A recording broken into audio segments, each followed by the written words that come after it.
अस्सलाम वालेकुम नाज़रीन, हमारे सीरिया HRJDO न्यूज़ ऐं वज़ीर उंडड़ ख़बर शामिल कयूं था। जावेद रुंदे तहलीक़े क़ाज़ीअ मथे मुख़्तलिफ़ मुतहरिक शख़्सियतुनि जे मानवी समाजी अॻुवाण पारां मांझंदो ॾिनो वियो।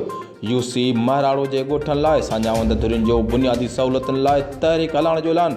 ख़बर मूजिबि नवालिमत भरिसां ॻोठ अली बख़्श धारे जो मी समाज सेवक सहाफ़ी मोहम्मद हसन धारे जो पारां तहलीक़े क़ाज़ीअ मथे मुतहरिक समाज सेवकनि ज़फ़र अली चांडियो, अदीबनि, शाइरनि माशूक़ धारे जो सिविल सोसाइटीअ जे मलंग जतोई, यंगस्टर वेलफेयर ग्रुप क़ाज़ीअ मथे मोहम्मद रमज़ान लाशारी, तलका प्रेस क्लब क़ाज़ीअ मथे सदर राजा साजिद उंडड़, प्रेस क्लब क़ाज़ीअ मथे सदर मोमिन जूणो, जमाल शाह प्रेस क्लब जे सदर अली दोस्त ख़ास केली, नवालिमत प्रेस क्लब जे सदर यूसुफ रिंद सहाफ़ियुनि समाज सेवकनि जे मानवी मांझंदो ॾिनो वियो।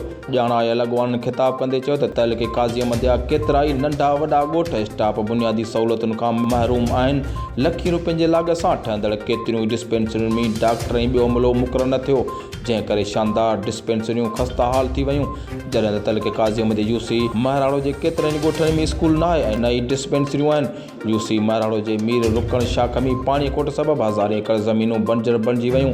केतिराई ख़ानदान जा ख़ानदान लॾ पढ़ाण करण ते मजबूर थी विया आहिनि। UC महराड़ो जे ॻोठनि लाइ साञावंद धुरियुनि जो बुनियादी सहूलियतुनि लाइ तहरीक हलाइण जो ऐलान कयो।